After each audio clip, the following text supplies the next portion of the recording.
Bonjour à tous, aujourd'hui nous allons parler de It, ou Ça en français, réalisé par Andy Muschietti, avec dans les rôles principaux Bill Skarsgård, Eden Liberer, Finn Wolfhard, Sophia Lillis, Jeremy Ray Taylor, Chosen Jacobs, Jack Dylan et Grazer Wyatt-Olef. L'histoire est celle d'un groupe de lycéens qui vont débuter leurs vacances d'été. Ils sont tous tristes et inquiets car de mystérieuses disparitions d'enfants semblent avoir lieu partout dans la ville. Ils décident cependant d'enquêter pour aider l'un de leurs amis dont le frère a disparu. C'est ainsi qu'ils vont faire la rencontre de Pennywise, l'entité étrange qui semble habiter leur ville et qui prend l'apparence d'un clown.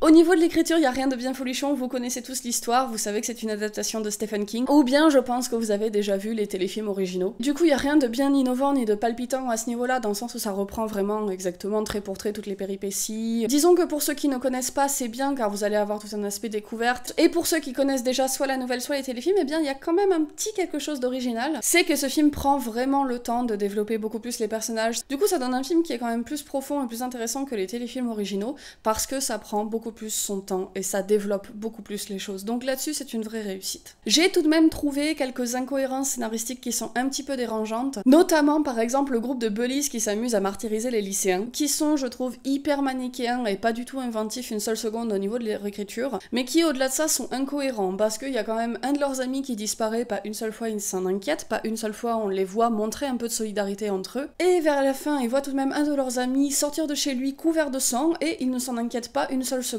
Je trouvais aussi parfois les motifs de dispute entre le groupe de lycéens un petit peu forcés, et un petit peu trop surécrits, et un petit peu trop scénarisés, c'est dommage, parce que à côté de ça on aurait pu prendre le temps de développer beaucoup plus de choses, notamment tout le passé Ku-Klux-Klaniste de la ville, qui est au final juste effleuré mais qu'on ne voit que très peu, alors que ça me paraît être une part essentielle de l'œuvre, c'est un petit peu dommage à ce niveau-là.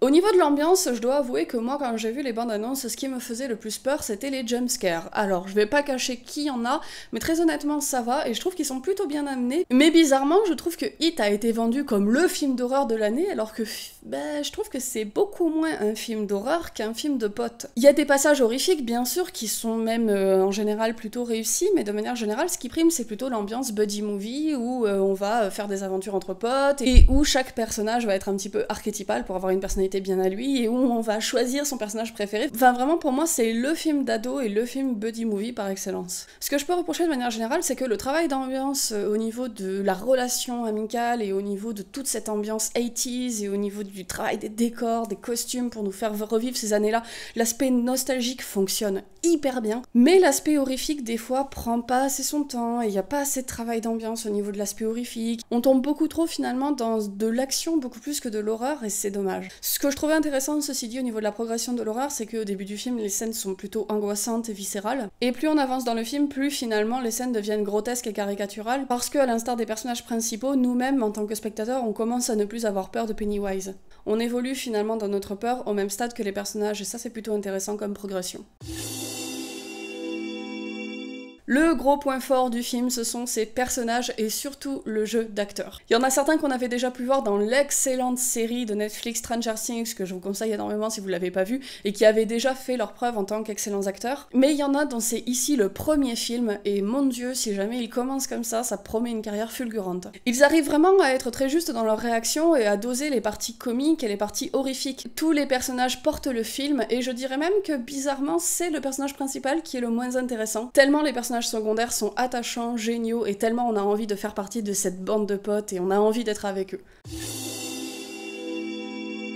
Ce film véhicule une ambiance et une nostalgie des années 80 que même moi, qui n'ai pas grandi dans les années 80, ai envie de vivre et ai l'impression d'avoir vécu. Ce que j'ai apprécié dans ce film, c'est qu'il y a vraiment de grands efforts et une grande maîtrise de la mise en scène qui ont été mises en place. C'est vraiment pas un film qui s'est basé uniquement sur les téléfilms et qui a voulu faire du copier-coller juste pour se faire du fric. Il y a vraiment de l'effort, de l'inventivité et de la créativité qui a été mise derrière. Il y a plein de passages qui en fait sont très beaux, il y a beaucoup de jeux, notamment sur la symétrie, sur des formes. Le film fait vraiment pas cheap une seule seconde et il y a vraiment de l'âme et de l'amour qui a été mis dedans. Les décors sont magnifiques, les couleurs sont géniales, la photographie est très belle, il y a des passages vraiment sublimes. En fait, c'est le genre d'effort que j'aurais aimé qui ait été mis dans La Momie version 2017, parce que là-dedans, on sent qu'il y a vraiment de l'investissement qui a été mis, alors que dans La Momie 2017, on sent qu'il y a eu le minimum du minimum.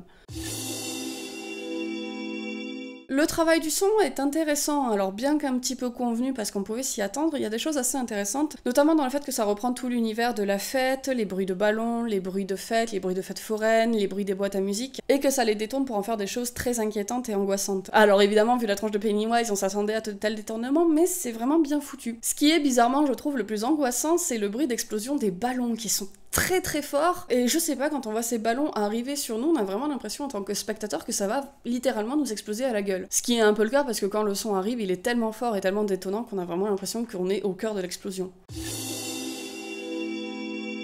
Le propos véhiculé par ce film est finalement assez universel et marche toujours aussi bien, même 27 ans après. Il nous invite en effet à nous détacher de la famille, à ne pas forcément faire confiance aux adultes. Il nous montre que le monde créé par les adultes n'est pas forcément aussi onirique et aussi parfait qu'on peut le croire étant enfant. Ce film parle vraiment avec justesse du passage à l'âge adulte et de cet âge très compliqué qu'est l'adolescence, mais je trouve que c'est aussi un film qui pousse à avoir confiance en soi, à se faire confiance, à faire confiance à ses amis, qu'il ne faut pas toujours faire confiance à l'autorité, qu'elle soit parentale ou représentée par un uniforme, et que parfois le meilleur moyen d'avoir confiance en soi est tout simplement de se mettre à l'épreuve. Et je crois qu'en fait finalement c'est un film avec lequel j'aurais aimé grandir parce que je le trouve assez intelligent au niveau de ce qu'il véhicule. Stephen King en plus c'est quelqu'un qui aime bien mettre du religieux un petit peu partout et je trouve que pour une fois la religion est assez absente de ce film là et je dois dire que ça fait du bien aussi de voir un film d'horreur américain sans religion dedans et qui véhicule tout simplement des messages sur la vie quotidienne comme ça, donc vraiment là-dessus très bien. Pour conclure, le remake de It est une franche réussite et ses grands succès au début du box-office mondial le prouvent. Il est classique par plein d'aspects, mais il est très efficace et sa mise en scène, qui est vraiment léchée et soignée, aide à relever cet aspect trop classique. La bande de gamins qu'on suit est hyper attachante et clairement c'est eux qui portent le film. Je pense que ce remake de It a de quoi devenir aussi culte que le premier pour toute une génération, et je dois dire que j'attends avec impatience le second opus. Voilà, ma vidéo sur It est terminée, j'espère que ça vous aura plu. N'hésitez pas comme d'habitude à me suivre sur Facebook si vous voulez être au courant de l'actualité de la chaîne, à vous abonner si ce que je vous propose vous plaît, et je vous dis comme d'habitude à la prochaine pour une nouvelle vidéo. Salut!